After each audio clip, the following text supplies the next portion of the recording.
welcome to Nanny's Kitchen. This is our first ever video, so we're very excited to bring you some delicious recipes that I was brought up learning from my mummy. This is Nanny. You want to introduce yourself? I'm Nanny. I'm Egyptian.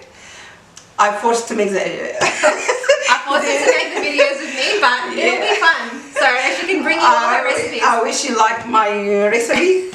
Anyone, he need to learn any ingredient you don't want to. Sorry about my language, but it's all right. Nothing is hard.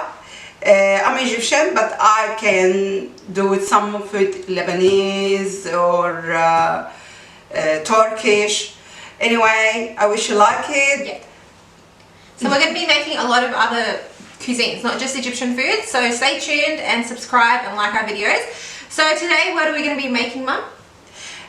Kobeba by Egyptian way. Yep. In Lebanese, kibbeh. Yeah, so we're making kobeba. It's usually made with lamb or beef. That's a chicken kobeba. Generally, they make it by lamb. Yeah. But I learned from some of VG, and I put some of my experience to make the chicken kobeba. Yeah, so we're making chicken kobeba with chicken mince, and it's honestly I prefer over the regular beef or lamb mince kobeba. So I'm really excited to bring you the recipe, and just keep watching. See ya.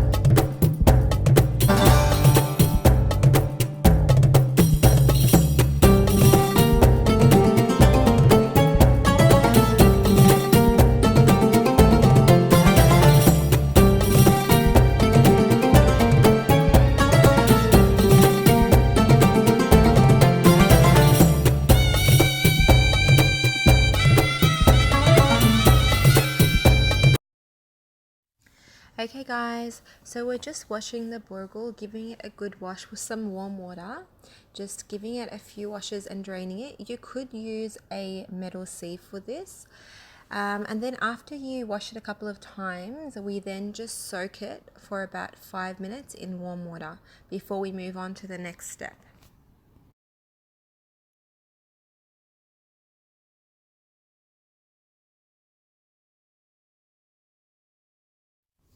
Okay, so the burghal's been soaking for about 5 minutes now, and it's ready to be strained.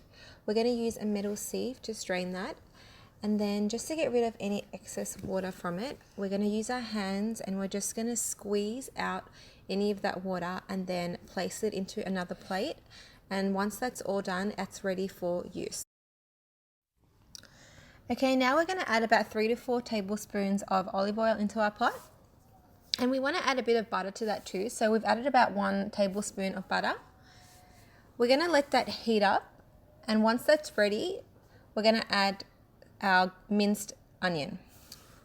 We're going to add our minced onion and mix well until it becomes translucent and soft. Once it's become translucent, we're going to add our garlic and mix that around for about a minute until fragrant. We are then going to take away about 3/4 of the amount of onion in the pot and just set aside. To the remaining onion in the pot, we're going to add our minced chicken, and then we're going to start mixing that up and making sure to break up the chicken pieces. We'll mix that until the chicken turns a nice white color, and that is when we can start to add our spices. Once we've mixed in all our spices in our chicken mixture, we can then turn off the heat, take a pan on the side, add some oil, allow that to come to temperature, and then add our capsicum and shallow fry them until they are soft. We then transfer the capsicum to our chicken mixture, trying to reserve as much oil in our pan as possible. With that oil, we will shallow fry our pine nuts until they reach a nice golden color. We then transfer that to some paper towels to drain some of the oil. Give that about a minute and then put it into the chicken mixture, mix well. That is then allowed to cool for about 15-20 minutes so it's not too hot. And that is our filling ready to be used for our kobeba. It's now time to make the casing for our kobeba filling. So we're just going to transfer the burghal to a larger mixing bowl. To that we're going to add our chicken breast mince. And then to that we're going to add the onion and the zest of the lemon. We're then going to add our spices. The black pepper, the salt, the allspice, the cinnamon, and chili, which is completely optional. Once we've added the spices, we need to start mixing everything together really, really well. So for this, we're using our hands. We're just mixing it all together, and with our fingers, we're kind of squeezing the mixture through our fingers to make sure that everything is evenly distributed and everything is mixed in really, really, really well. So this takes about 2 to 3 minutes. Just keep mixing until you can kind of form a ball with it and it feels like it's holding up its shape. At this point, we just want to refrigerate the mixture for about half an hour, just so that it's cold and it's easier to roll up and it keeps its shape. Now it's time to form the shape of the kobeba cases. We are going to take a piece of the mixture and roll it around into a ball using the palms of our hands. We then have to create an opening for the filling. We use the thumb of our hand to create the opening while resting the mixture on the palm of the other hand for balance. We keep turning and pressing with our thumb to create a good sized opening. We then want to add the filling to the cases.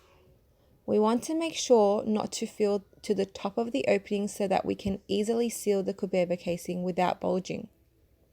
Using our finger, we pinch the cases around the filling, making sure that it is sealed well.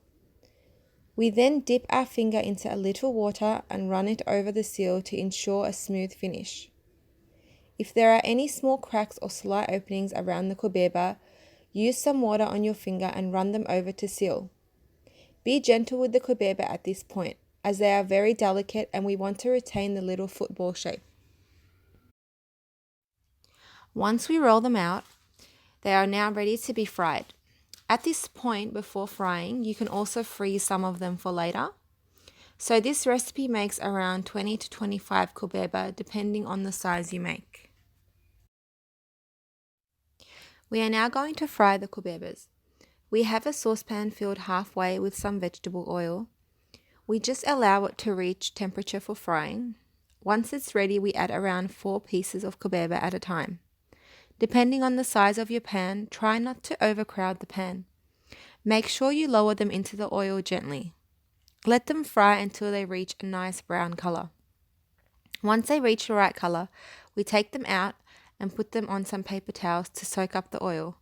They are now ready to eat. Enjoy!